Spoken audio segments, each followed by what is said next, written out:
We have so much to talk about, so let's get into it.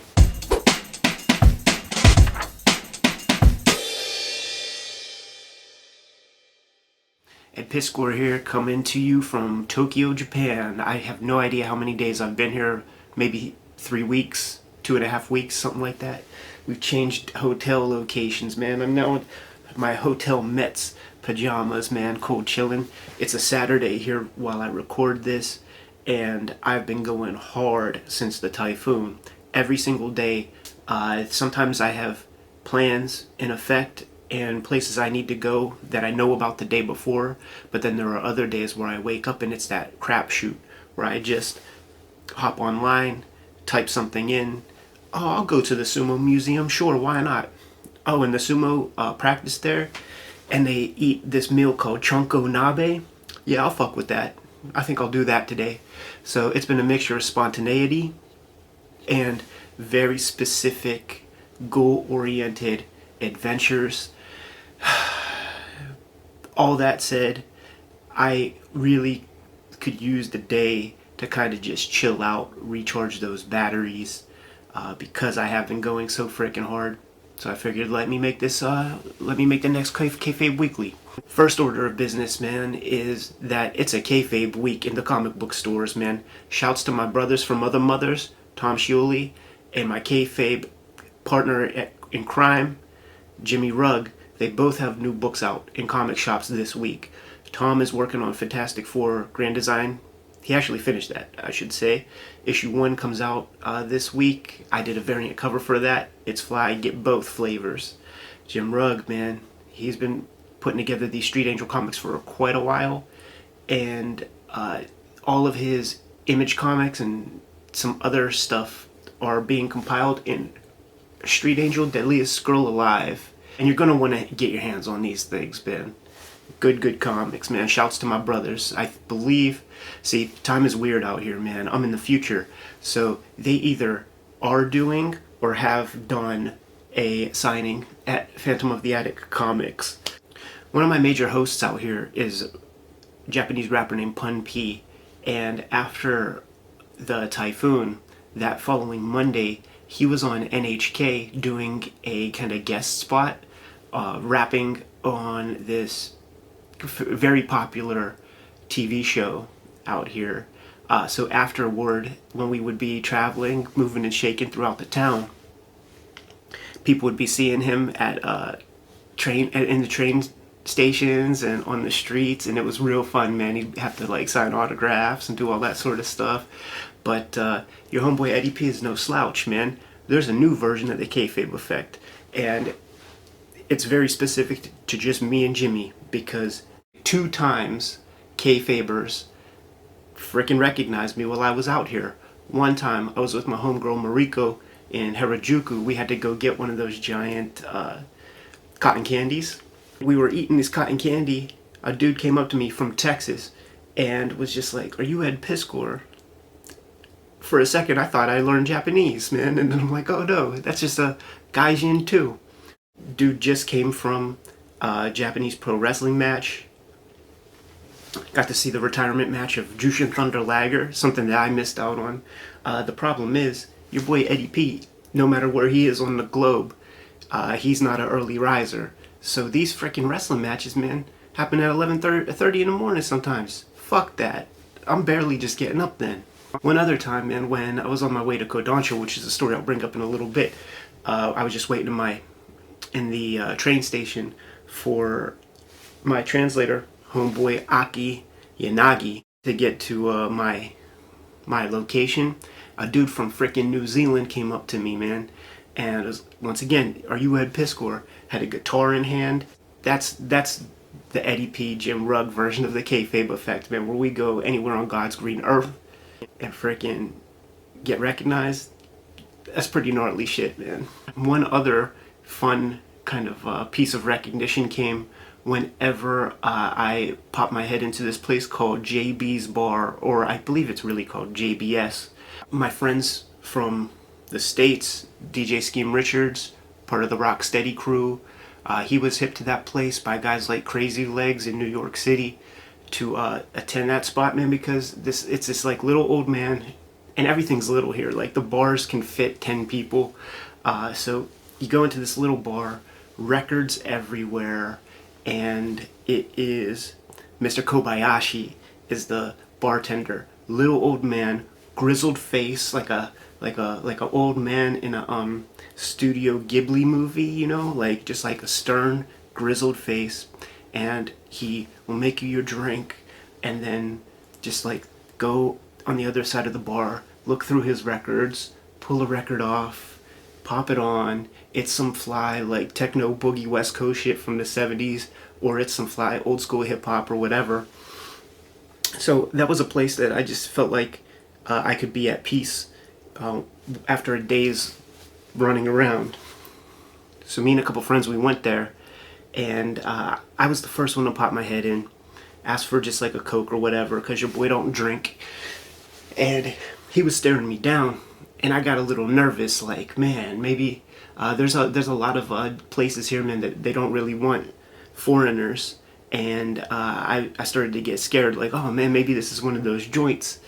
Usually it's very clear because there just won't be one English number, you know, there won't be a visible number in the damn place, you know what I'm saying, man? Like, it's all in kanji or some shit. Anyhow, he like stared me down, but I ran to the bathroom real fast. When I came out, my friends were talking to him, and he pulled out 2 Japanese versions of Hip Hop Family Tree, man. He had issue 1 and 3, and got a big smile on his face, man. So we took pictures. He told me he didn't have volume 2, he couldn't find volume 2, man. So I ran back to the hotel room, dug through the last little bits of Hip Hop Family Tree Japanese comics that I had, came back to the spot, presented him the volume 2, and then it was like free drinks for the homies and free Cokes for Eddie P the rest of the night. My friends were like, I never saw Mr. Kobayashi without that stern face. So we got to crack his shell a little bit, man. So Jim and Tom, they're operating under the Freebird tag team rules, man, and they're doing that signing at Phantom of the Attic. Now, in my travels, I popped my head into a Gaijin American comic book shop in Ikebukuro, a place called Verse Comics. And after all of my manga travels and shit, popping into this comic shop was kind of it took a while for my brain to adjust, because the regular monthly comics compared to the small tankobon editions that I've been used to for just the past 2 weeks, regular monthly comics look freaking like treasury editions to me out here, man. Like, when I saw all the comics on the rack, my brain was telling me these things are giant. It was weird. It only took 2 weeks to get a lifetime worth of, you know, comics format flushed from my system, and reintroducing the proper comics format in my brain as like the tankobon. Very weird experience, man. But it was fun hanging out there. Clearly lovers of comics of all stripes. They asked that I sit down, maybe draw a little tag, man. Draw a little doodle on like the Verse Comics billboards and stuff. And you would see the artwork by guys like homeboy Brian Lee O'Malley did a piece. I guess whenever people come to Tokyo Comic Con, they'll swing through, man. Or maybe the homeboy at Verse Comics will bring his little banners to the show and get people to tag him up, man. So right now, because I'm in the midst of working on my own creator-owned comic, I don't have, like, my name isn't attached to a specific character that I've created, so I opted to draw just a cool spawn for those guys. And then when I was describing the process and some of the weird bullshit lines that McFarlane puts on his characters, these dudes knew exactly what I was talking about, man. We had some good laughs about that stuff. Can we talk about Dojinshi for a minute? Jim hit me up in a text one day, and I guess somebody in the comments said something about, like, you gotta see the amazing Teenage Mutant Ninja Turtles Dojinshi out here. And I don't know if this motherfucker was ribbing us or what. As I began my journey out here, asking questions, one of the big things I was curious about was Dojinshi.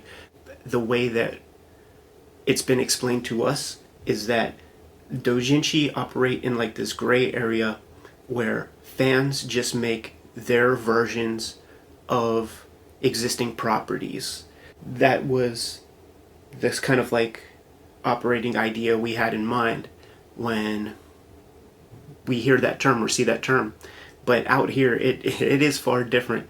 And the true Dojinshi, it's like, I mean, it has a subcategory called boys love, where it's just super homoerotic, two dudes, no explicit like gay sex, but you know, a lot of nose kisses and talking this far away from a dude's face, with your arms around him and shit like that.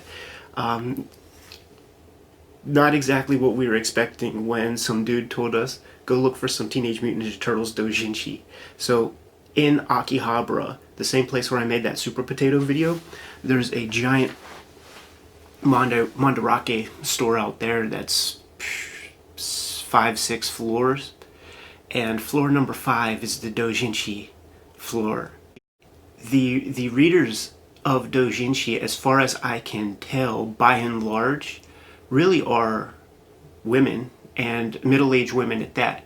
And that was well represented on the floor whenever I went to the Dojinshi section. And I just went to the ladies at the counter, pull up my phone, TMNT, show them Teenage Mutant Ninja Turtles, because I would take a look, and Dojinshi are very slight. You can't read the spines because they're about 60 pages long. But they'll be perfect bound, but still so small, and everything is in fucking plastic bags, so there's no reading this kind of shit. So went to the lady at the counter, showed her Teenage Mutant Ninja Turtles, and she knew exactly what I was talking about. And she took me to this one aisle, and she goes like this, huh? And that's like one section of a bookshelf, and then she goes to the other section, and it's like, I'm telling you, 100 different Teenage Mutant Ninja Turtles Dojinshi, and none of it is like a bootleg outlaw comic. It's all the Turtles fucking 69 in dicks, man, or whatever. Like the unfortunate thing about that stuff is because it's such a small print run, is that they're very expensive. I would have loved to have bought each and every single one of those things, and send some of them shits to Kevin Eastman and stuff, man.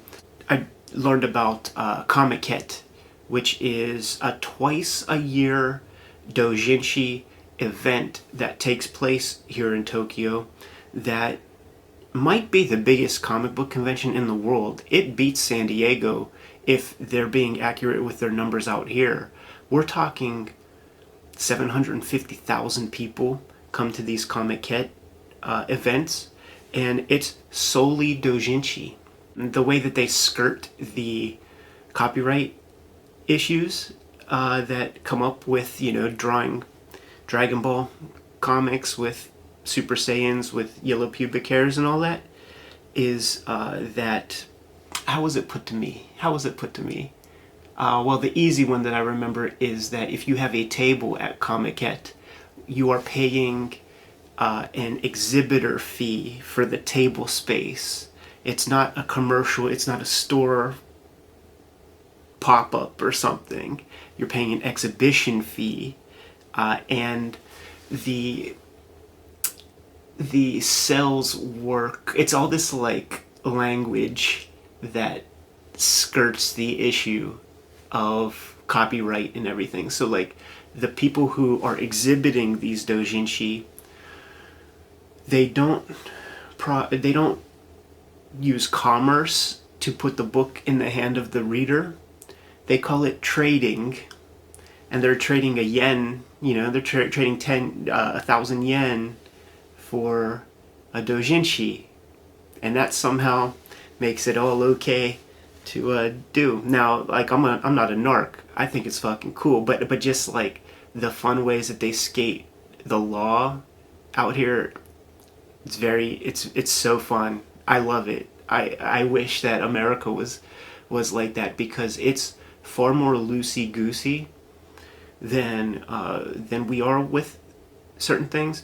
And to me, it's, from what I've experienced out here, some of these rules and some of the ways they skate around them are antithetical to my experience with some of the very rigid rules that I've come across in my travels so far, going to different galleries, museums, and you could take photos of this. There could be something right here you could take a photo of. There could be something right here that you cannot. And so it's like they're right there. And when you start to take a photo of the thing that you're allowed to, the guard will like sort of come out and like watch you. And if they determine, or if they've seen your viewfinder, that the other thing is like in frame, you gotta adjust, man. Hey, I respect it. It's all good.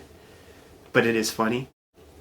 Still on the Dojinshi tip, got to visit the Yoshihiro Yonezawa Memorial Library at Meiji University.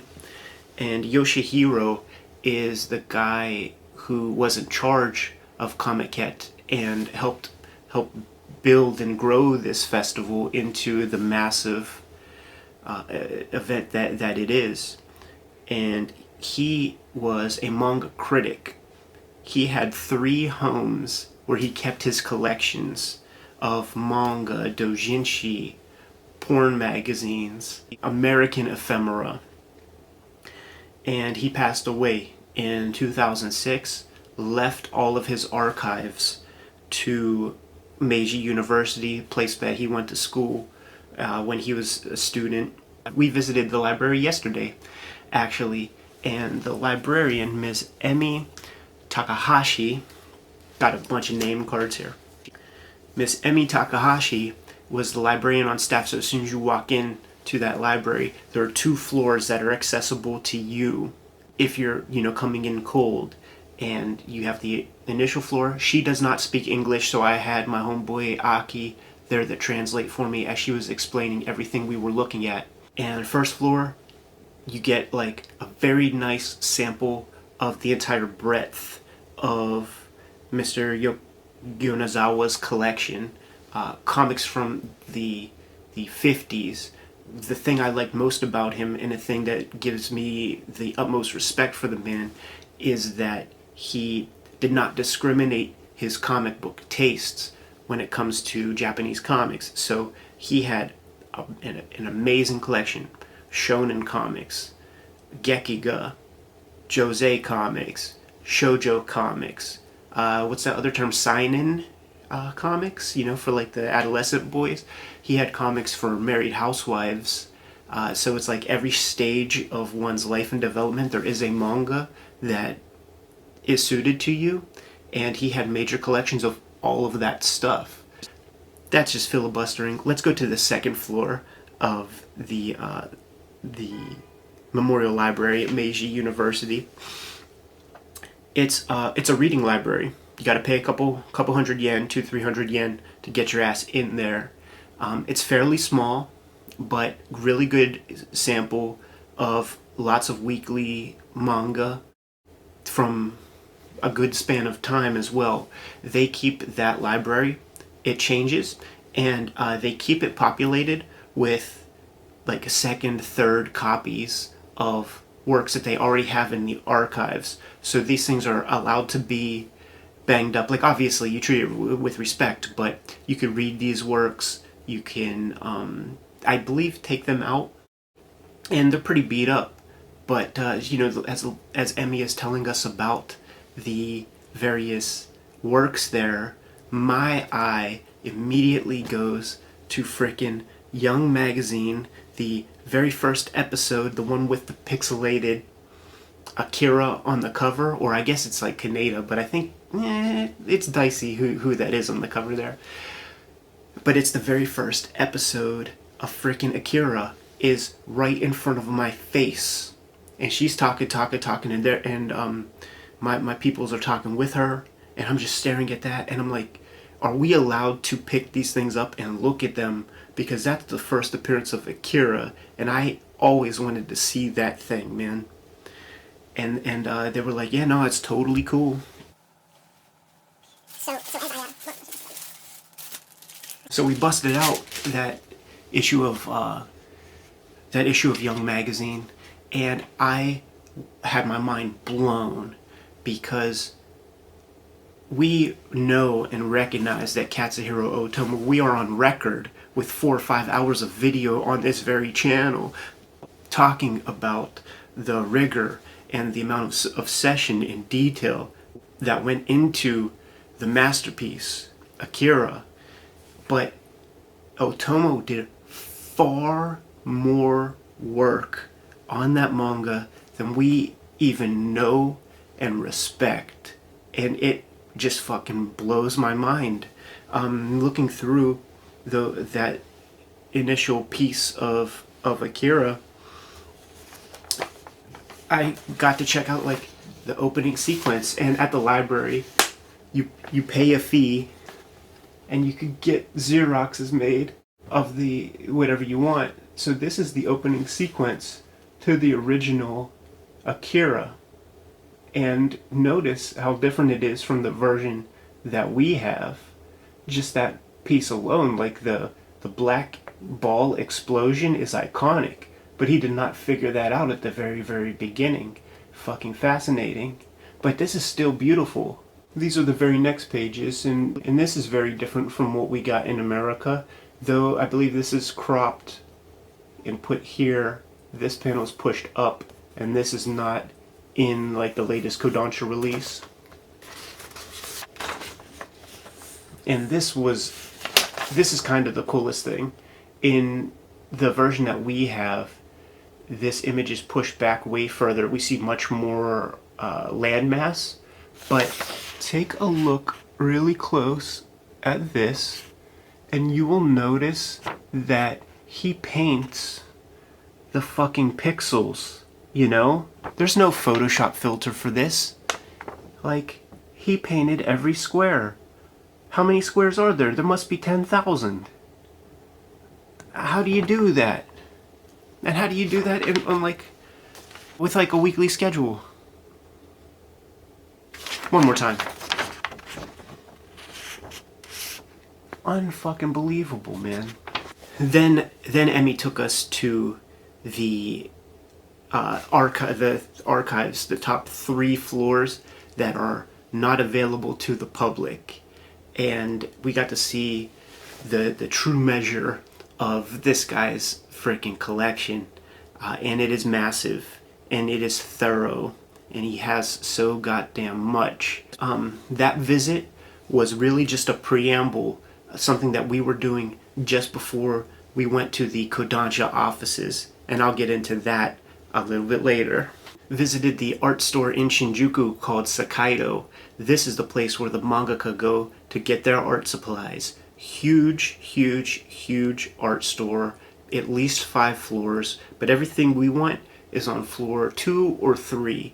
And when I say the things that we want, we're talking mangaka tools. We're talking G-pens. We're talking fountain pen nibs and holders. We are talking comic paper. Blue line comic paper. From either IC or the leader. And mangaka use these things. Real life mangaka use these papers, man. I've seen a lot of original art. Genko, as I've been wandering around out here, and it seems to be a 50-50 match. If the mangaka doesn't use the IC paper, they use the deleter paper, and back and forth. So either or will probably do. If you're interested in working in that kind of format, give both papers a shot. But when I was in Sakaido, the important thing for me to see was the aisle full of motherfucking screen tones, man. As far as the eye could see, hundreds of different patterns and hundreds of some of the most popular patterns. So had to take that selfie. but it wasn't an original idea because Rufus Dayglow, British cartoonist guy, works on like I think for heavy metal, draws a lot of Tank Girl stuff. He's out here in Tokyo too. We haven't bumped into each other yet, but he took his selfie with the screen tones, and I had to copy that, man, because I feel like that should be a landmark. That should be a shrine. That is a go-to destination. If you're a real cartoonist and you come to Tokyo, you better take your fucking selfie with the Sakaido screen tones, man. We're gonna make that a thing. Jim Mahfood, when you get your ass out here for Comic-Con Tokyo, take that picture, man. It's required. Had to do a couple nerdy things while I'm here. Of course, that's a given, man. So I got to go see that giant unicorn Gundam statue. The OG Gundam was moved elsewhere, man, but it was super fun to just kind of like be there and visit that thing. But I am proud to say that it wasn't just tourists out there, man. There was lots of locals who come there like on their lunch breaks and stuff. So Unicorn Gundam, got to see that amazing Gundam store on the top floor of the mall that features the Gundam statue. And I was never a Gundam model guy, but I appreciate the craft and I appreciate the hobby, and they really lay things out very clearly up at that shop. They have every era of Gundam model, from the earliest ones to modern day. From what I understand, Gundam, the original anime, was canceled before it was supposed to be, and it was revived because the model kits were so popular. So the model kit is crucial to the health of Gundam as we know it, and got to see various like contest winners of people who either built a kit and painted it, but then also there were contests for people who took the existing model kits and built like their own things. There was this giant like praying mantis thing. You have to take my word, because once again, no video or photos there. When I went to Sakaido, the art store, I couldn't help but wander down Godzilla Road and check out that big Godzilla that's at the Toho Cinema, connected to the Hotel Gramercy, I think it's called. There's a terrace up there that is supposed to be just for people who are eating at that cafe or who are hotel guests of Hotel Gramercy. But I had to just walk my ass up there, pretend like I lived there or whatever, man, pretend I was going to eat there, and wandered my ass right out on that terrace, man, because I had to get up close to Godzilla, man, and I was not disappointed. I was there at a weird period of time, though. They do shit right out here with these big kind of like landmark things.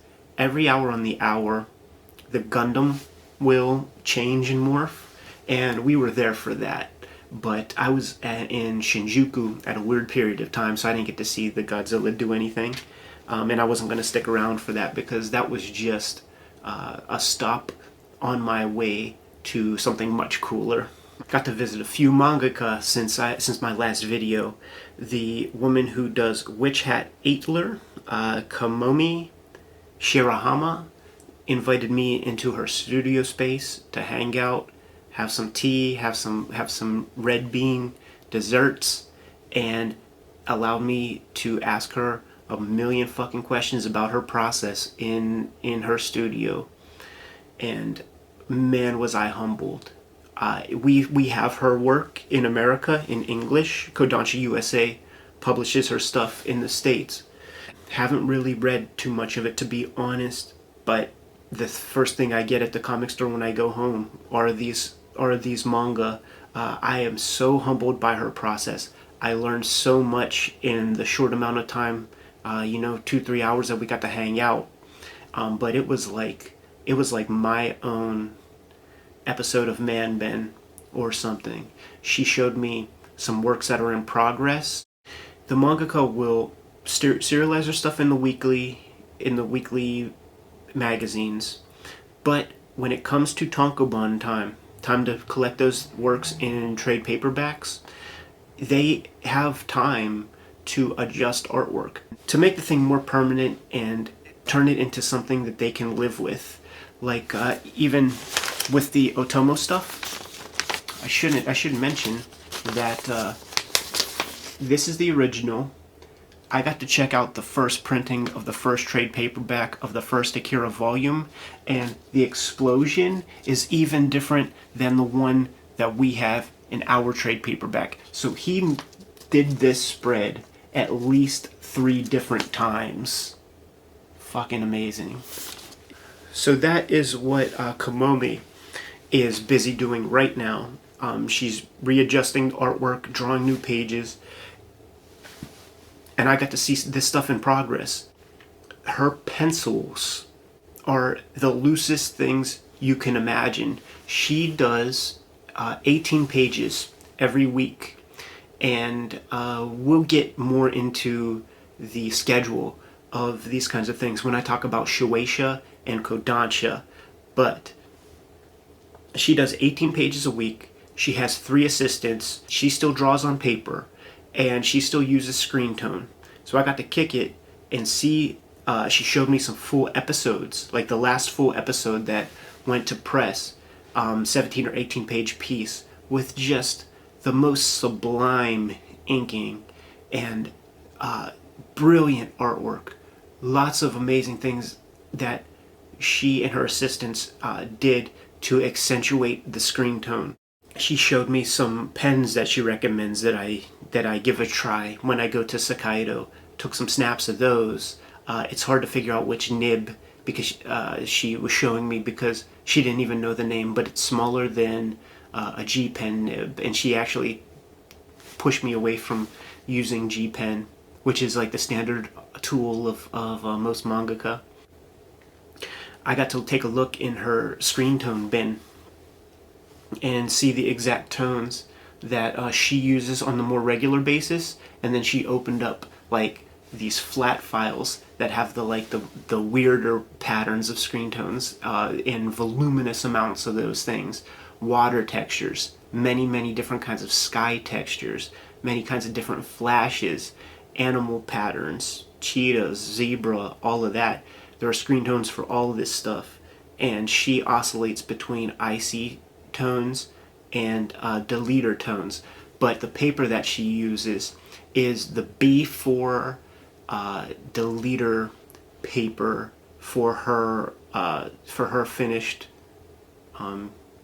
Genko original art. She showed me her name, the drawn scripts that go to the editor for approval before the comics are drawn.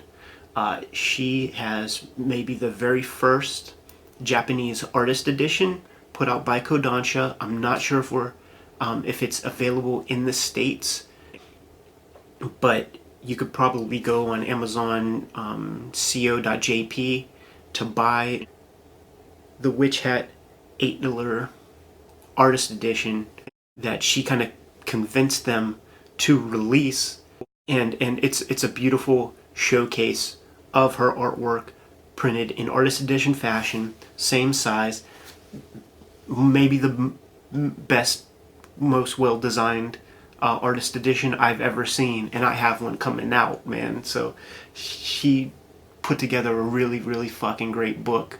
She kept trying to like push me off away from it when I was saying, oh, I gotta get this, because she's like, oh, I think it's $150 US, and I'm like, well, that's what they are, like that's what they cost in the States, man, so no big deal.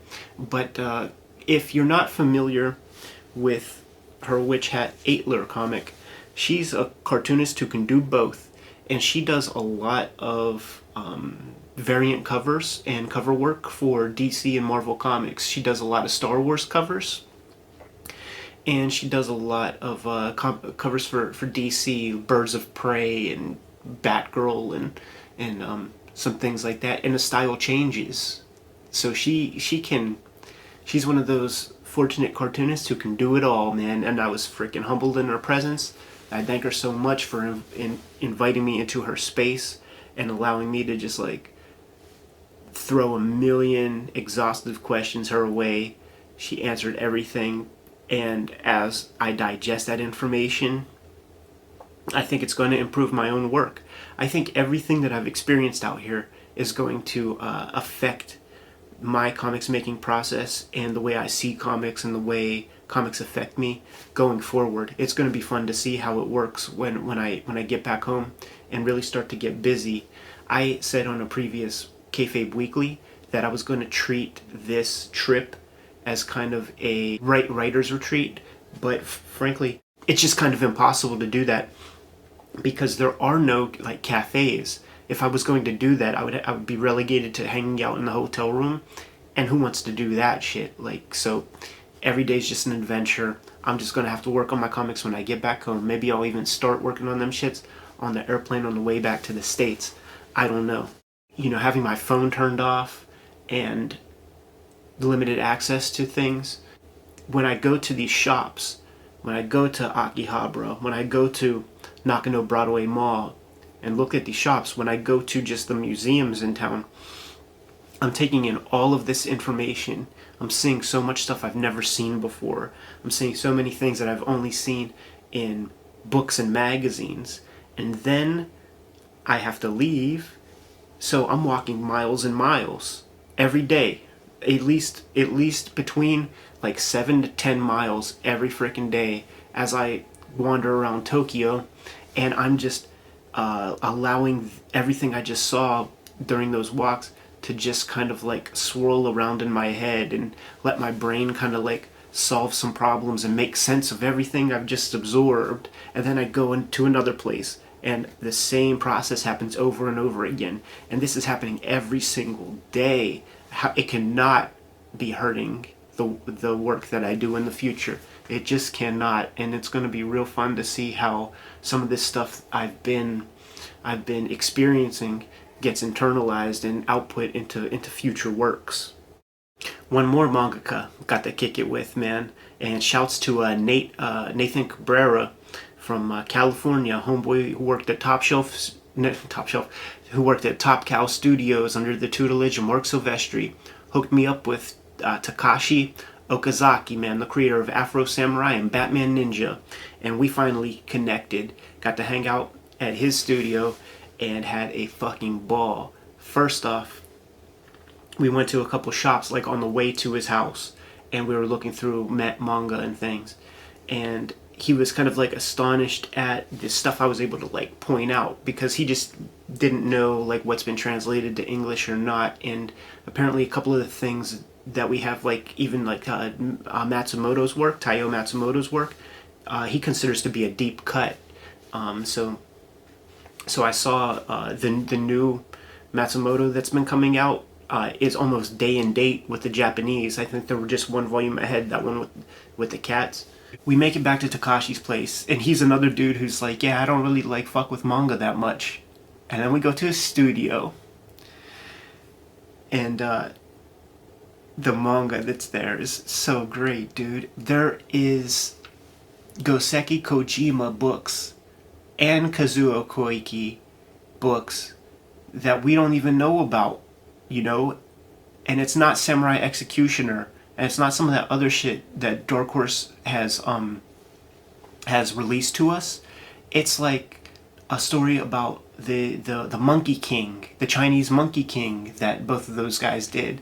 And Takashi's like, yes, but this was only 8 volumes. And then we just laughed at that statement because it really is like 3,000 pages. One of the other things that I discovered, like kicking it with Takashi, was I mentioned Shenmue.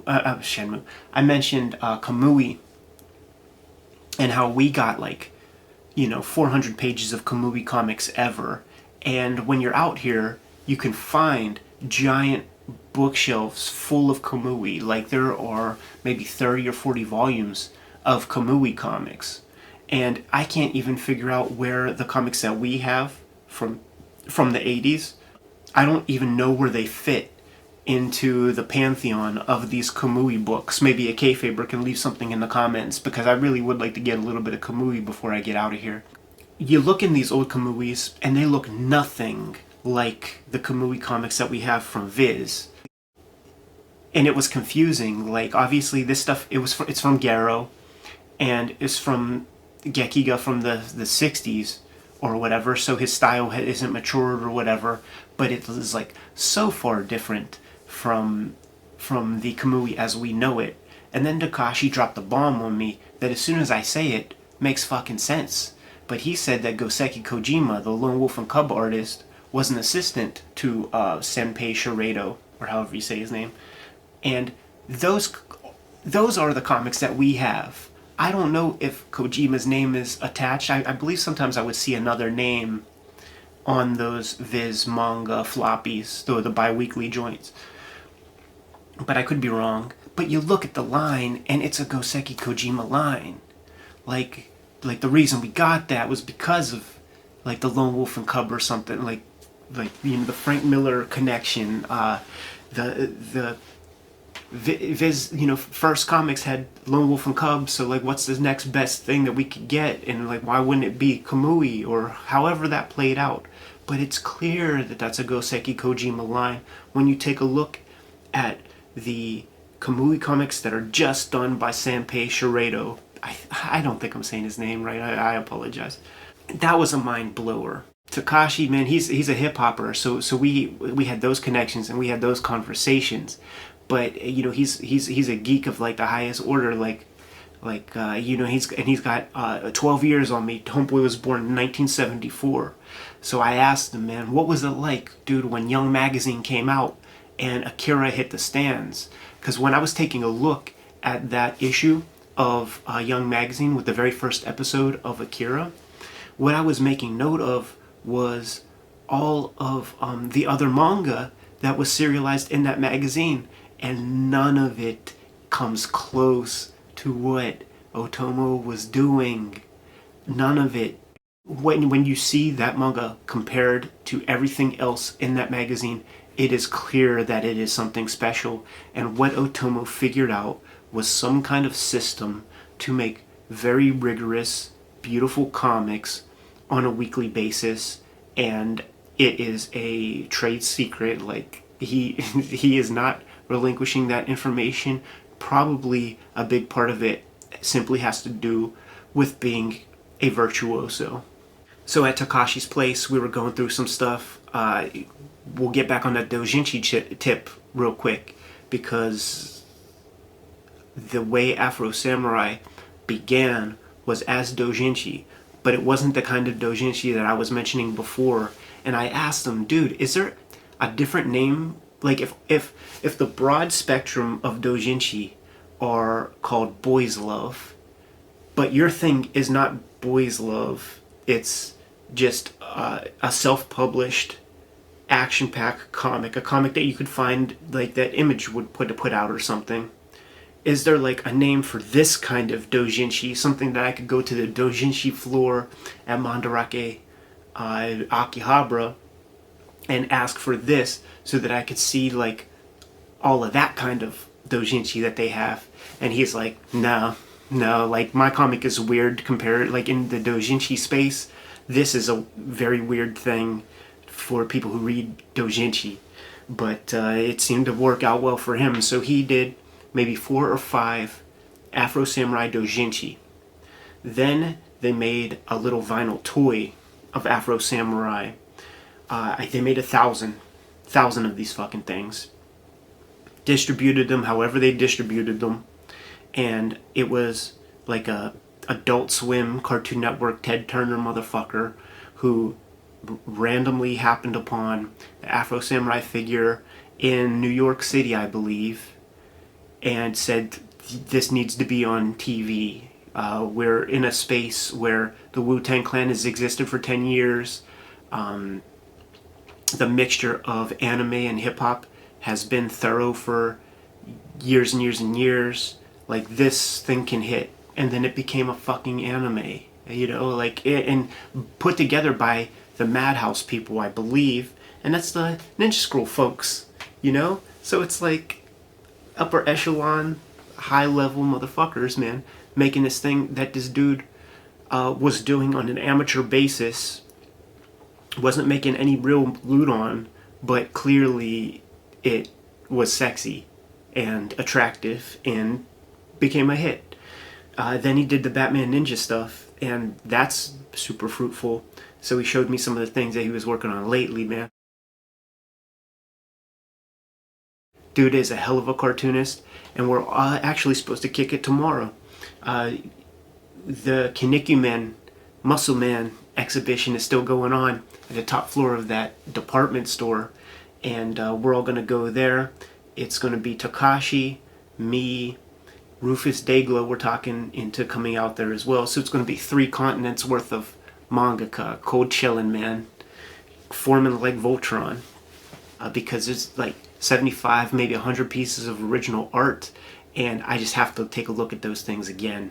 So I've been filibustering for like almost an hour about many of my travels at this point. There still are many travels and things of importance to do until I get the hell out of here.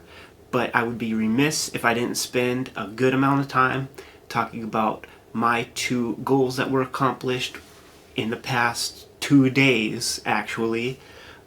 Visiting Weekly Shonen Jump at the Shueisha building and visiting the Kodansha editorial offices.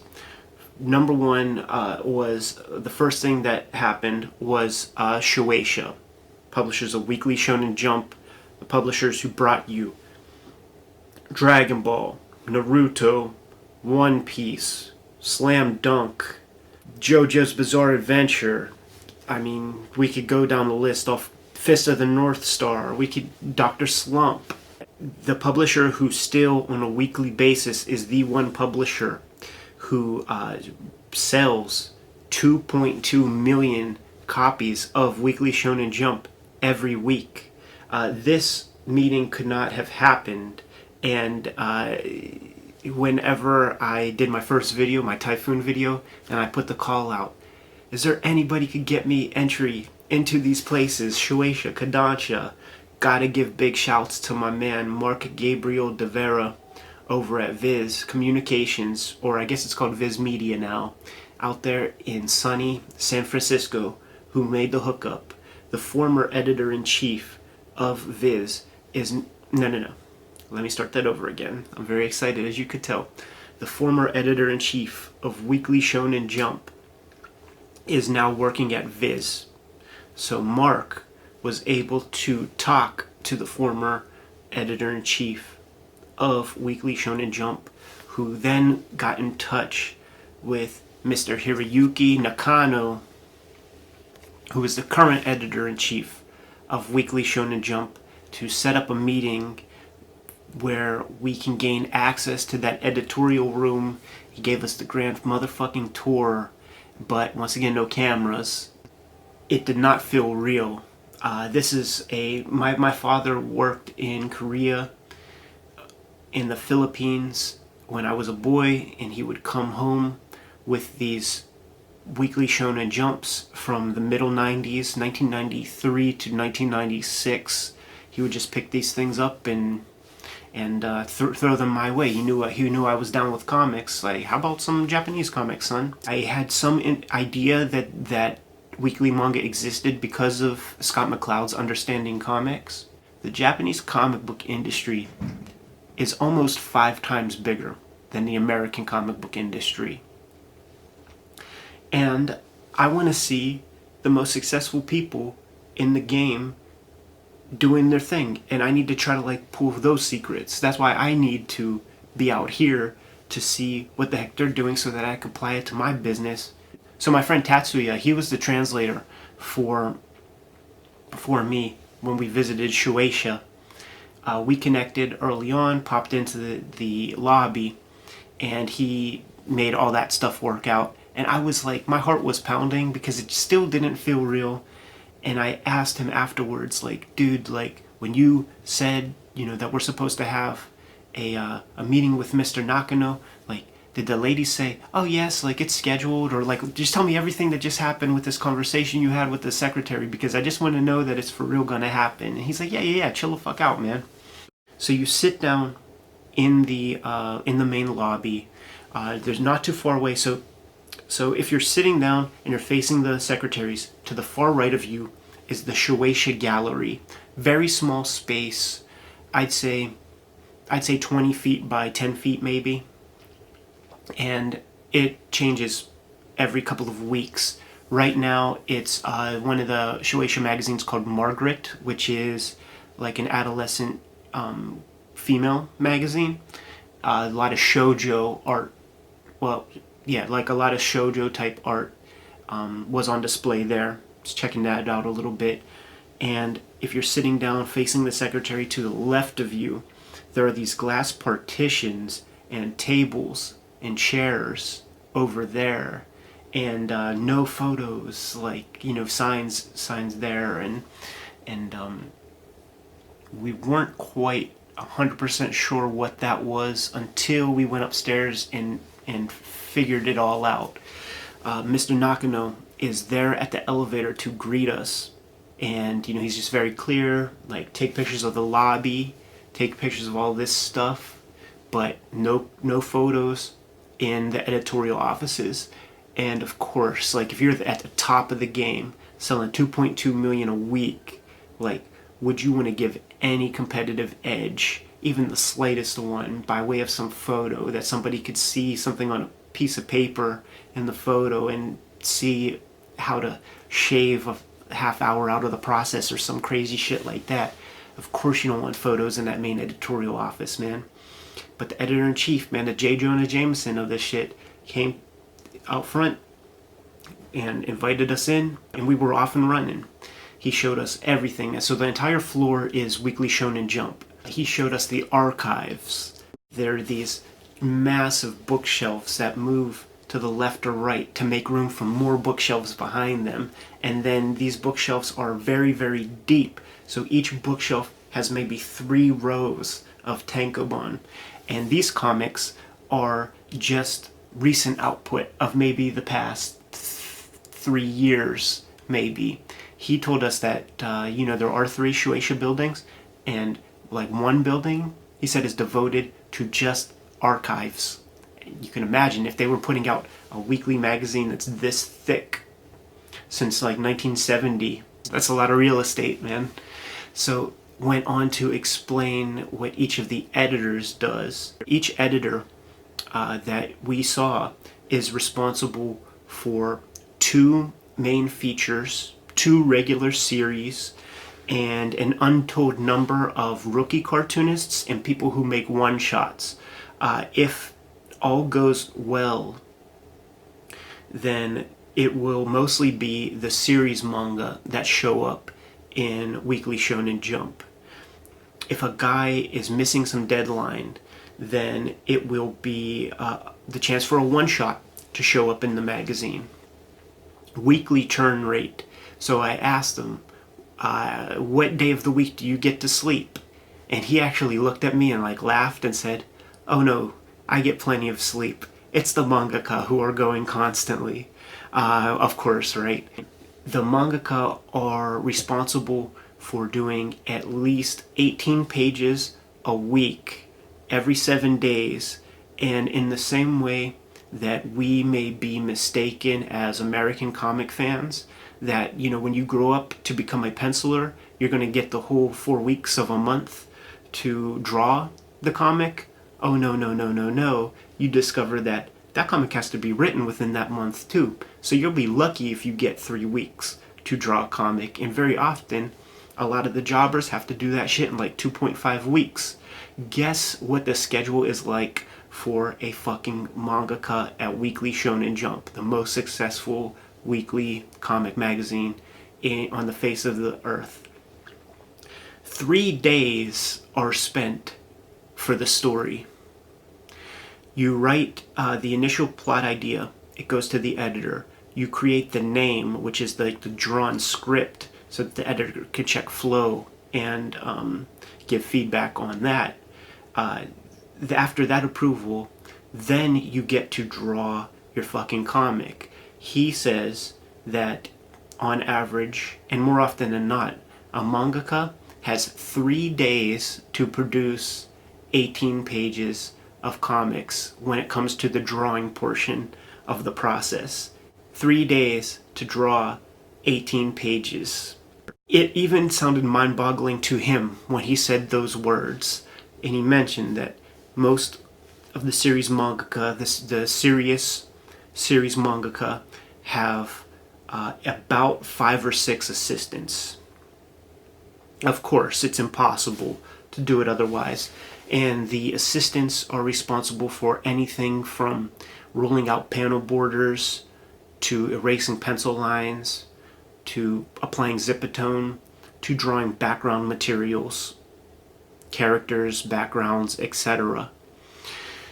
He went on to show us the new manga that is being produced by the Naruto people. If I'm not mistaken, it's called Samurai 8. But it just came to the office, 18-page sequence, and he pulled it out of the little envelope that the editor grabbed from the Naruto people's hands, and showed us every page, showed us all the screen tone, showed us, and I believe, if we're still keeping track of like the blue line paper, the Naruto people use the IC blue line paper. When we start getting towards the end of that episode, pages say 11 through 18, I noticed that, here's the pile of ones we just looked at, and then here's the fresh pile. So as he's putting the ones we looked at on, like flipping them over, and you see the back and everything when they're piling up on the ones we've just seen, say around page 11, you start to see tape across the back of those pages. And one of the strategies they have for making these very tight deadlines is they just fucking slice the pages at the tiers. Like, so every tier, it then becomes, comic strip. And each tier goes to a different volunteer, so that a different assistant, so that 4 or 5 people can work on the same page at the same time. And then they just, maybe another assistant assembles it all together at the very end. I thought that was a very smart way to accomplish this very, very, very, very, very tight deadline, and that was a very cool thing to see, something I didn't quite think about before. Some other responsibilities of the editors are, like I said, to actually basically stay on the backs of the mangaka to make sure that they get this shit done. So that's what the bulk of their day is revolving around after the names and scripts are approved. Making sure that the manga are staying on track. I believe they say that they do a meeting with each mangaka, like something like 2 times a week. So beyond just doing all that drawing, they gotta fucking have these phone meetings several times a week. Very often what will happen is that the editor has to actually like go out, sometimes at 3 a.m. to the house, to the studio of the mangaka, and get their hands on the damn paper, bring them back to the office so that they could digitize that stuff, send it out to the printer. But that's not even close to the end of the process. It is the editor's responsibility to decide on the fonts that are used for the typography of every manga. Like if you take a look in Shonen Jump, there are many different fonts and typefaces used for every manga.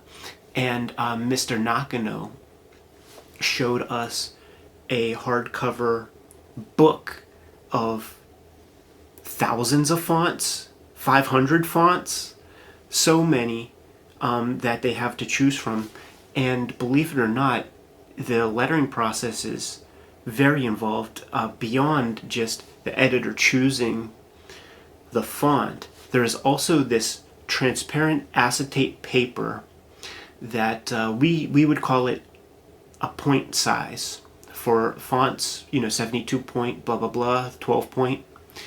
I don't remember the nomenclature for their designations, but it'll be an acetate see-through piece of paper with squares spaced at the same distance apart from one another at different sizes, and they're able to take a look at the artwork, the amount of verbiage, and then decide on the point size of how big the dialogue inside the balloons will be. So that's one of the editor's responsibilities, is choose the font that's used that marries with the artwork in a beautiful way, but also they have to choose with each dialogue bubble how big the characters will be printed within those dialogue bubbles. Same thing at Kodansha. I saw that too, so that's clearly standard operating procedure. In order for that part of the process to even happen, now there are several passes that come from the printer back to the editorial office. Changes need to be made. Maybe these printers get a couple characters out of order. So now, the last little bits of the week before the thing goes to press, the editor's spending time doing the copy edit stuff and figuring that kind of thing out. The relationship between editor and mangaka is a very, very tight-knit thing. The best examples that I can think of in comics would probably be like Bob Schreck, Frank Miller kind of thing, where there are these lasting relationships. I know that Stephen King had the same editor for a million years, and many successful novelists want to keep the editor that they've always had. The lobby that I mentioned that we sat at before we went upstairs, on the far left there are those glass partitions and the tables and the chairs on the other side there. That is a meeting space for editors to hang out with and build relationships with young, enterprising, upstart mangaka, people who have submitted things to Weekly Shonen Jump and may have systematically gotten rejected. Some potential was to be seen there, and the editors want to nurture future mangaka. Yeah, One Piece is cool, but it can't go on forever. They're going to need the new One Piece eventually, and it's somebody who's sitting in those chairs, maybe the same motherfucker who was sitting in that chair talking to an editor when we were down there in the lobby is going to be the next person to make the next huge hit series manga. And a lot of time is spent with editors building relationships with young mangaka, and that space is dedicated to that. It's a lot of space that is dedicated to that. The floor arrangement of the editorial office is one big room, and this was the same at Kodansha, and some people told me that it's the way most offices in general work in Japan, where there's no partitioned off office with a door, where, as we have been finding out, the CEOs are getting into some trouble with some crazy shit they're doing behind closed doors. The editor has his back to the far wall, and the desk is facing everybody, so he could just kind of like keep an eye on everything, just like watch the funk flow. So that was the same deal at both offices. It's very clear that Weekly Shonen Jump has a formula for success. They produce hit after hit after hit, and we're talking blockbusters. We're talking things that sell hundreds of millions per series. So one of the major series of questions that I had for Mr. Nakano revolved around the process of taste, of choosing manga, of what the heck gets to be in Shonen Jump, and the conversation went down that road for a while. Kind of like Bakuman, the manga that the Death Note guys put together, not too far off from the Jump system. So if you're familiar with that manga, you'll be a little bit familiar with what I'm about to say. So not only do the mangaka have the pressures and the responsibility of doing 18 pages each week, but they also are constantly being judged by the readers. There are survey cards in, I believe, every issue, or at least every few issues of Weekly Shonen Jump, where the readers get to choose their favorite manga of that issue. I asked Mr. Nakano, which poor bastard on this floor is the one that has to count these fucking, 2.2 million potential surveys?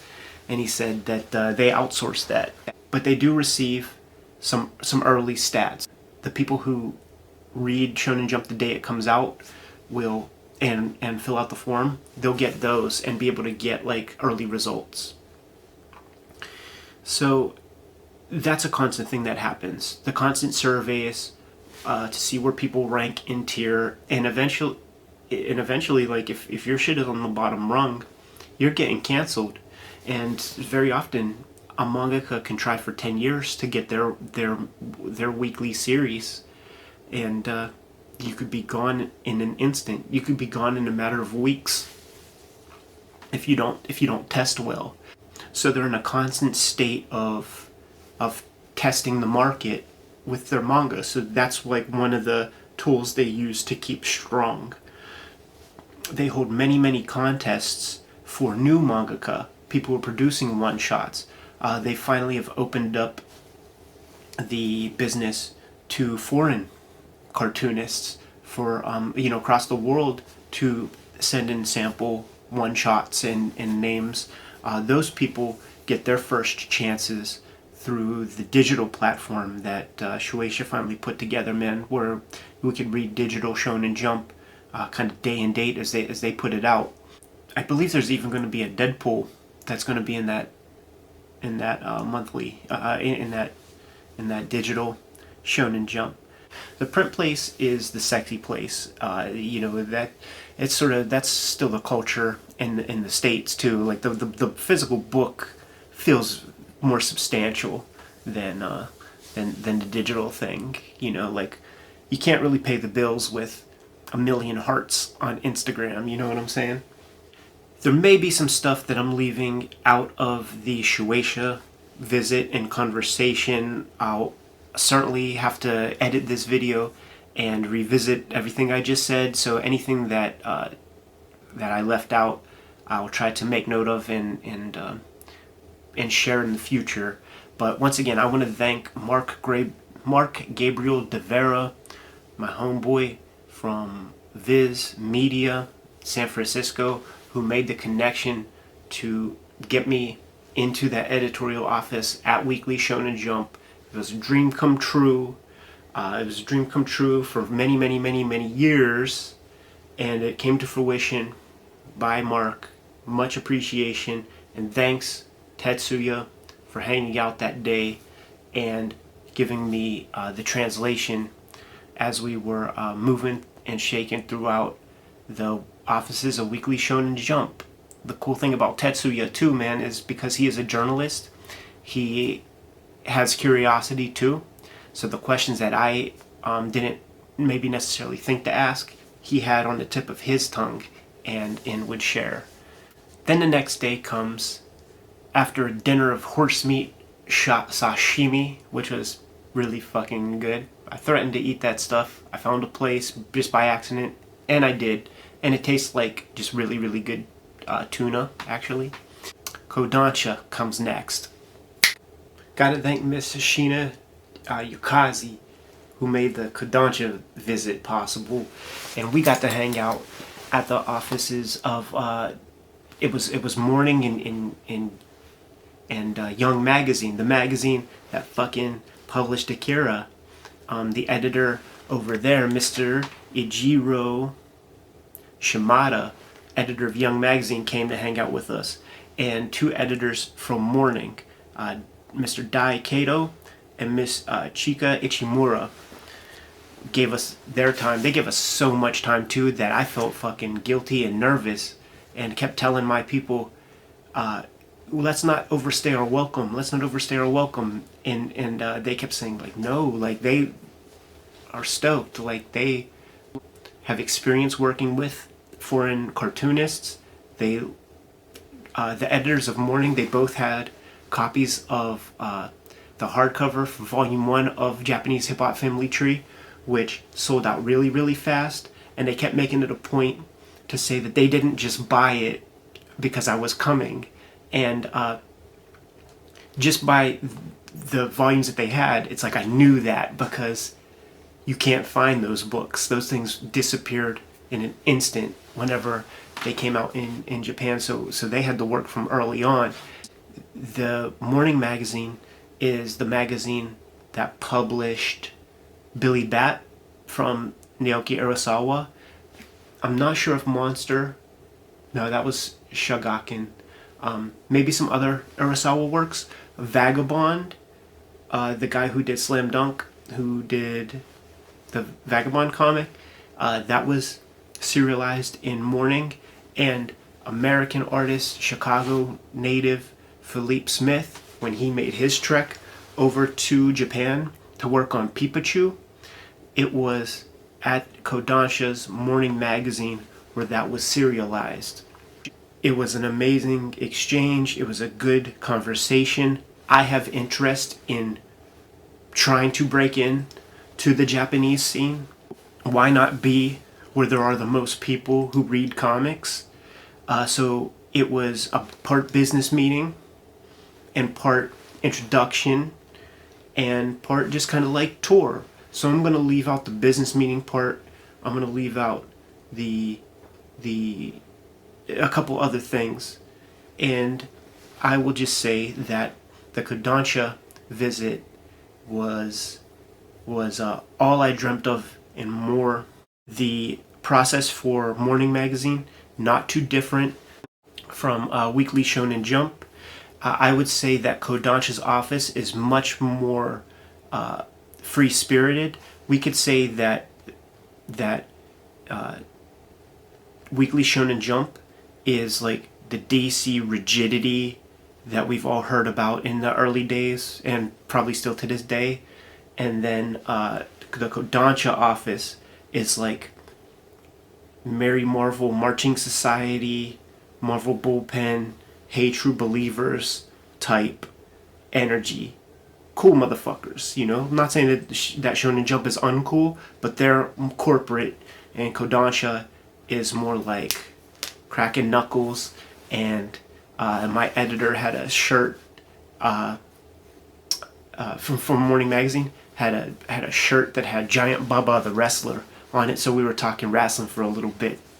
And then we went down to the archives at Kodansha, and they have all of their material still in that one building. And I asked, where are the Young Magazine? Where's Young Magazine at?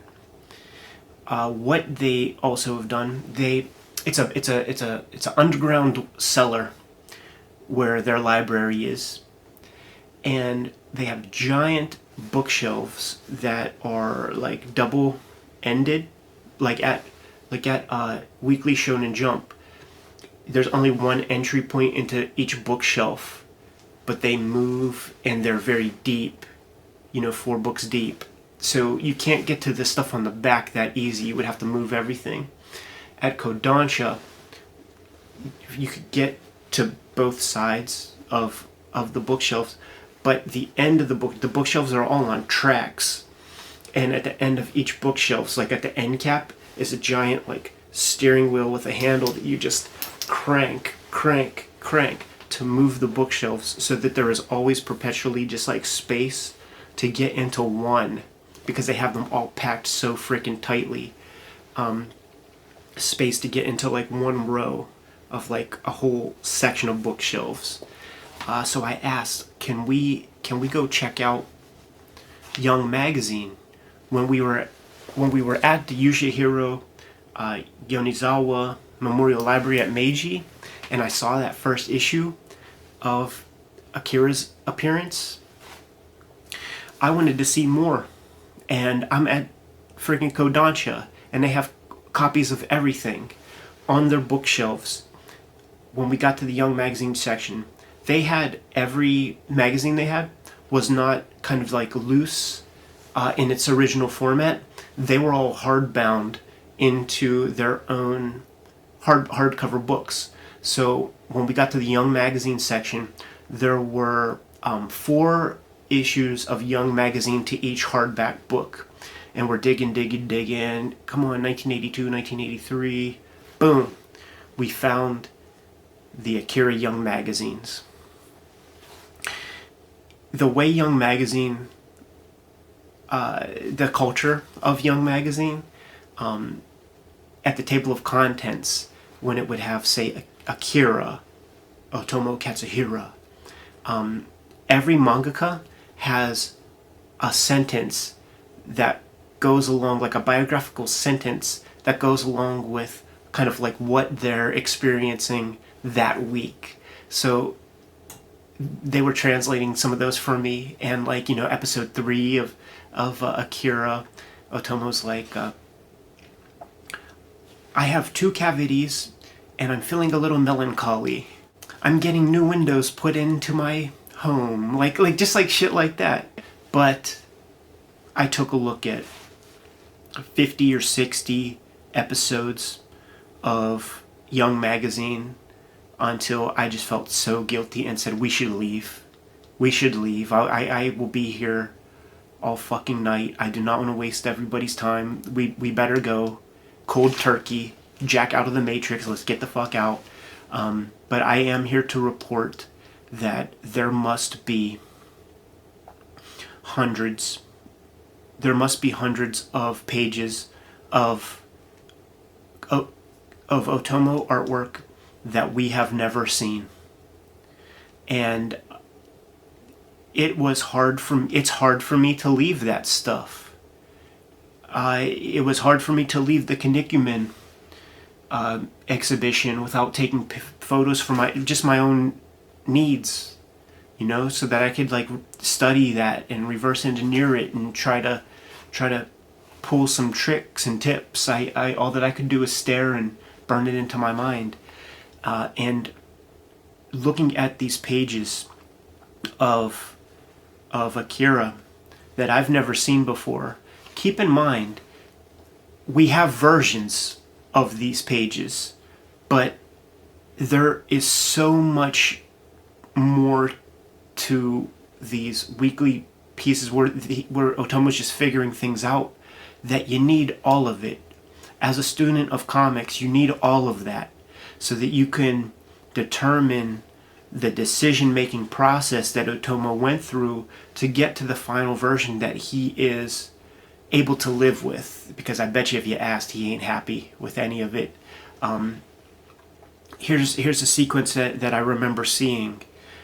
It's the one where Tetsuo is got the bandaged head. He's on the streets and he's confronted by the clown gang dudes with the mask and the goggles, who has the wire or the rope with the nuts and bolts at the end of it that he's swinging around. And then Tetsuo stares him down and blows up his head like some David Cronenberg Scanners type shit. We have that in our Tankobon trade paperback editions as black and white line drawings. There is a color version that is gouache painted. I swear to God, there are extra beats to it that really sell the Dave Cronenberg piece. It's lushly colored, beautifully painted. It's several pages. We've never seen it before, and we probably never will. I will never see those pages again. It breaks my heart. It blows my mind. It's all I could think about and can still think about right now. Many of the other things that are different are just he redrew panels, so like you could see slightly awkward panels that just register as like, I don't remember that, because it was probably changed. It was changed in the final trade paperback editions. There are weird pages where there are 2-color, like 3-color, I guess you would say. So it would be like, the black line art, green, red, and they would use overprinting. So like the green and red would marry and make different colors, make a darker color. Those pages that have the green and red, they are completely redrawn in the versions that we had. It would be some sequences with the Colonel. The pacing is changed in a lot of these sequences from Young Magazine to the Tankobon version. And furthermore, we do have this. We have the breakdown in the American Akira Club, how each of the episodes kind of like broke down as compared to the Tankobon trade paperback versions. But to see the breakdowns of these episodes and chapters in each weekly magazine, it's not even close to where I thought the breaks would be when I tried to figure out where the breaks would be, in the trade paperback versions that we have. It sometimes seems arbitrary. It seems like they just gave Otomo the space to draw as much as he could that week and then just cut it off. One of the sequences early on that I can think about is when Tetsuo is finally out early on of the hospital after being through the little green medical device. And there's the silent panels at the end of the one page where Tetsuo and Kaneda are just staring at one another. And that seems like it's the most logical place to break down and stop that episode. Not the case. There are like 5 more pages after that, and then it doesn't cut cleanly. No idea what the thought is behind that. I bet it's close to what I said about just like Katsuhiro, draw as much as you can and we'll publish it week after week. This is too cool of a comic. Give us what you got. I don't think I can accurately articulate what seeing all that work meant to me. Just to know that, we started our Akira coverage, our Otomo coverage, calling the thing Making a Masterpiece. And we were just taking things for face value. We were just taking things as we saw them in the trade paperbacks that we've known and that we've read over and over again. I think I read Akira once every 6 months. But there's so much more work that went into making the masterpiece than we even know or respect.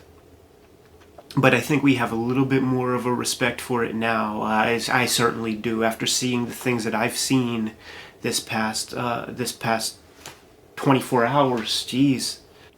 An incredible experience. This trip out to Japan is everything I could want and more. It's what I was hoping for, and there's still 10 days to go. And a lot more things to check out and explore and do. I am scheduled to meet another mangaka or 2 that I'm going to be excited to talk about maybe when I get back. I don't know what I'm going to be able to do recording wise the rest of the time I'm out here. We'll see. But I'm in that space of I don't have much more time out here, and I have so much that I want to do and see, so I don't know that hanging out in the hotel is going to be much in the cards for me. I needed this downtime right this minute, just because I've been going hard for about 2.5 weeks or so, and just needed a little rest period, man, so that I could hit these last 10 days with fury and energy, man, and then just come back home and sleep for a week. But all that said, I do not think I will be recording before Halloween, and that's when Jim and Tom's books come out on Wednesday, the next new comic day. So I'm going to be spending Halloween out here in Shibuya, the party town part of Tokyo, man. And they don't typically do door-to-door trick-or-treating like shorties do in the States. But everybody tells me that Shibuya is going to be a heck of a motherfucking party, man. So I got my Kaneda coat, and I'm going to go out in style. But it's a little bit more than that, because I contacted my best friend, my homeboy HB, who I grew up with over the past 25 years or so. And I got him on the jack and said, dude, you need to come out to Japan. 2 reasons. One, because Eddie Murphy's Dolomite flick is coming out, and this is a dude who I watched these Dolomite movies with when we were kids endlessly over and over and over and over again, and I could not watch the Eddie Murphy flick with anybody else, and I wouldn't watch it by myself. So it's like, I need to see this movie, man. So you need to get your ass to Japan so that we could like find a place to post up and watch this Dolomite flick. But two, I'm gonna be out here Halloween in frickin' Shibuya. I have my Kaneda jacket, so you need to come out here and be my Tetsuo. And the dude hit me up and said, yo, I got my wig and I just built a cape, dude. I'll be out in a couple of days, man. So the very last week, we're gonna connect.